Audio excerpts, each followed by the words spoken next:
gudoomiyaha golaha deegaanka ee degmada Berbera Cabdishakuur Maxamuud Xasan Cidin, gudoomiyaha gobolka Saaxil Jaamac Yuusuf Axmed iyo agaasimaha guud ee wasaaradda diinta iyo awqaafta Sheekh Saleebaan Saciid Cali ayaa maanta si wada jir ah u dhagax dhigay goob ay yeelan doonaan ururka dhalinyarada ee Soyka kuwaas oo ka shaqeeya hawlaha mutadawacnimada ah ee deegaanka gobolka Saaxil waxaana ka soo qayb galay marti sharaf kale oo aad u tiro badan waxa isaguna goob joog ka ahaa dhagax dhigaasi gudoomiyaha hay'adaasi Ahmed Abakar Maxamed ugu horreyn waxa halkaasi kaga warbixiyay goobtaasi oo ku taala agagaarka xarunta gobolka iyo maxkamadda gobolka Saaxil maamulada heer gobol iyo heer degmo iyo waliba agaasimaha guud ee wasaaradda diinta iyo awqaafta isaguna halkaasi ballanqaad ka sameeyay bismillaahir rahmaanir rahiim biina sa'in ala muradina wadin marka ilaahay baa mahadle marka labaad waxaan aad ugu faraxsanahay in maanta ururka Soyka aynu halkan u dhagax dhigno goobtan waa goobta gobolka Saaxil ama degmada Berbera meesha ugu qiimaha badan waxaan leeyahay barsaabka midigta taagan wuxuu naftii u horay xafiiskii gobolka halkii ugu habooneed inuu ogolaado in ururka dhalinyaradu ay ka howlgalaan aad baan gudoomiyaha gobolka ugu hambalyeynaya hal qodob ma uga faa'iideysanayaa dhalinyaray guushaadu waa hor socod ha eegin hareerahaaga haddaad hareeraha eegtid iyo xagga dambe ma guuleysanaysid waxa mar walba ku barbar cararaya guul darradaada markaad guul doonaysid guusha xagga hore laga doonaa xagga dambe lagama eego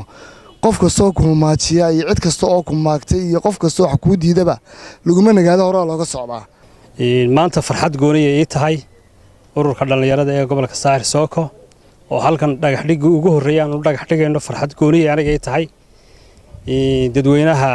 sharafta leh ee gobolka Saaxil gaar ahaan shaqaalaha gobolka Saaxil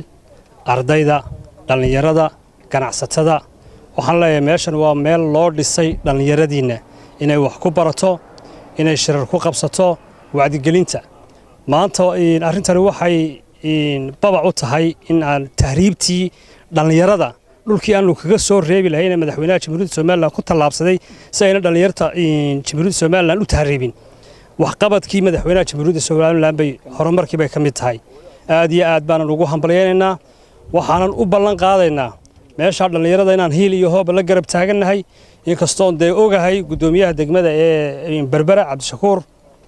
in uu heelan yahay dhalinyarada iyo gobolka degmada Berbera sidoo wax ugu qaban lahaa ama horumarin lahaa aad baan ugu mahadnaqayaa kaalinta ugu weyn oo ka qaadan doona kulay annaguna kaalinta ugu weyn baan ka qaadanaynaa ganacsatadana waxa looga baahan yahay kaalinta ugu weyn ka qaataan ururada shaqaalahana waxa looga baahan yahay inay bilbil u huraan dhalinyarada si ay meeshaas ugu hirgasho runtii waan u hambalyeynaya hawshan marka koobaadna waxa sharaf ku leh oo ugu qiimo ku leh madaxweynaha qaranka oo runtii ahmiyadda dhulkan bixinteeda isagoo lahaa madaxweynuhu iyadoo aan fadhiyo waxa la kala doonansiiyay inay noqoto goob caadi oo qof caadi yeesho iyo waxa la kala doonansiiyo warkooda la soo gaarsiiyay inay noqoto meel hay'adi ay ku shaqeyso wuxuu ka joojiyay madaxweynuhu inuu noqdo hanti qof gaari leeyahay waxaanu door biday inay noqoto meel ummaddu wada leedahay oo runtii aan kulanka fadhiyo sharafka madaxweynaha iskale qaranka waxa kale iyadana aadan ugu mahadnaqaynaa dhalinyarta Soyka oo Ahmed Abakar iyo groupkiisa oo rag aqoon-yahan oo dhalinyaro ah waan u mahadnaqaynaa wax badan way soo qabteen kolkii hore way jireen iyagoo Soyka sameeyayna way jireen oo hay'ad hore iyo fanka la yiraahdo ka shaqeynayeen iyagoo halkan joogana runtii way shaqeynayeen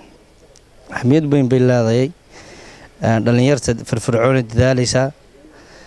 runtii waxa kale iyadana aan u mahadnaqayaa meeyarka wixii uu ka suura galiyay awoodiisa ee uu ka qabtay inay dhalinyartu helaan mowqic ay wax ku qabtaan idan ahmiyaddeeda runtii iska leedahay oo dhalinyarta iyo dhiirigelintooda taasina waa ahmiyaddeeda leedahay Cabdishakuur waxaan isku ogeyn barigii hore ayuu igu yiri waxaan bixinayaa meeshii Soyka waan soo dhagax dhignay isagii Cali Saciid Reegeliye bay ahaayeen baan filayaa lacagtii bar baa lagaaga fadhiyaa marka runtii maalinta waxaan ku dhawaayahay meeyarku isagoo xafiiskayga xilliga igu yimi oo markaa shaqo isagii barasaabkii hore ay ahaayeen lacagtii contribution ka laga rabay yiraahdeen contributionka waa iga diyaar waliba contributionka meesha ugu horeysan maanta ku bixinaya waxaan ku bixinayaa seeska la dhigayo ee lagu bilaabayo si loo yiraahdo maalinta isaga seesay waayo marka dambe ta lagu daraa waa marka dambe la tirin maayo iyadoo bariyahan dambe sida runta waxaan ku idhahay ururkan hawshiisu yar xalimnayd si wanaagsan ay uga shaqeeyeen madaxda gobolku madaxweynaha madaxda gobolka maxaan ku idhahay ciddii kasta ee ka qayb qaadatay hawshan aad iyo aad baan ugu mahadnaqaynaa ururkan dhalinyaradii waa dhalinyaro firfircoon oo wax badan ka qabtay gobolka dubna loo filayo inay wax badan ka qabtaan runtii de munaasabadan waa hambalyo dhalinyarada kan lagu hambaliyeynayo aad iyo aad baan ugu hambaliyeen runtii dhalinyaradu inay soo dhaweyto oo wax qabato oo gobolka iyo qarankaba ay wax ka qabato aad iyo aad baan u soo dhaweynayaa xukuumadda iyo madaxweynaha iyo ciddii wax kala qabatay iyo deegaanka aad baan ugu hambaliyeynayaa maanta waxaa farxad weyn noo ah inaanu xaruntii dhalinyarada soyko dhalinyarada gobolka saaxil oo dhan inaan maanta dhagax dhigno hawshan maanta guusheedii aynu taagannahay iyo dhagax dhigeedii waxaanu erya dhulba waxaanu u fuulay sidii ay u suurtoobi lahayd dariiq dheerna waanu u marnay ilaahayna uu nagu guuleeyey waana meel dhalinyarada lagu shaqayn doono oo dan guud u ah dhalinyarada gobolka saaxil xafladan lagu dhagax dhigayo xafiiska ururka soyka inagoo u joognay markii hore ururka lagu dhawaaqay wax badanna uu gobolka ka soo qabtay ummadina waxay horumar gaadhaa markay dhalinyaro u kacdo runtii gobolka saaxil ama degmada berbera marka laga hadlayo madaxdeedu waa wada dhalinyaro mala cabdishakuur baaba ugu yara weyn marka waxaan aad iyo aad u hambaliyeynayaa ururka soyka inay dadaalkay wadaanna kor u wadaan halka ay joogaanna ay kor uga sii qaadaan waxqabadka iyo bulshada waxay u qabanayaan ay kordhiyaan sidoo kale waxaa isaguna halkaasi ka hadlay Axmed Abukar oo ku hadlayay afka ururka dhalinyarada ee Soyka oo isaguna faahfaahin dheeraad ah ka bixiyay goobtaasi iyo waliba waxa ay noqon doonto isaguna ugu baaqay guud ahaan ganacsatada shacabka iyo dadweynaha ku dhaqan gobolka saaxil inay ka qayb qaataan dhismaha goobtaasi oo dhalinyarada ahmiyad weyn u yeelan doonta mahad ilaahay ka soo marka madaxda gobolkan oo mahadnaqaynaa warta sharafta kale qiimaha leh ee reer berbera odayaasheedii dhalinyaradeedii iyo aqoonyahankeedii aad iyo aad baan runtii ugu mahadnaqaynaa anoo ku hadlaya afka ururka Soyka waxaan kaloo runtii aad iyo aad ugu mahadnaqayaa madaxweynaha jamhuuriyadda Soomaaliland Axmed Maxamed Maxamuud Siilaanyo oo runtii dhulkan isagu ogolaanshihiisa bixitaankiisa markaa ogolaaday waxaan leenahay madaxweyne abaalkaas oo dhalinyarada ku haysaa aad iyo aad ugu mahadsantahay wasiirka howlaha guud mudane cali isna waan u mahadnaqaynaa oo isna processkii hantida dhulka qaabilsan barasaabka gobolka jaamac iyo cabdishakuur cidino isna maayarkiya dhammaan iyagana waan u mahadnaqaynaa hadal badan runtii uma baahnin baan meel cadeedan joognaa laakiin laba kelmadood baan ka oranayaa qiimaha oo dhulkan runtii leeyahay halkan waxaa lagu shaqayn doonaa horta 50 kun oo dhalinyarada gobolka saaxil lagu shaqaynaya maaha meel shakhsi leeyahay maaha meel Axmed Abukar leeyahay maaha meel cabdishakuur leeyahay meel jaamac leeyahay maaha waxa weeye dadkaas oo dhan ba ka dhaxaysaa shaqa abuur baa ka samaysmaya DB walba imika inoo soo socotay horumarkii meel markaa dhalinyaradu ku shaqayso oo xaruna ka wada faa'iideystaan ba noqon doonaan dad baa wax ku baran doona canshuur bay qaranka u soo kordhin doontaa dhaqaale degmada u keenaysaa bilic iyo horumar bay magaalada ku soo kordhinaysaa meel aan ugu faano gobolada kale ana xarun dhalinyaro magaaladu leedahay ay noqonaysaa insha Allah taala maayarka magaalada cabdishakuur cidin ilaa cimriga u dheereeyay maalintii meeshaan bilownay mala 4 sano laga joogaa maayar aan ugu talagalnay ururkan dhul loo sameeyo caqabadu way iska badan yihiin marka horumar waliba laga shaqeynayo imika hada tiraad qas iyo waxaan ka shaqeynayaa iyo burburin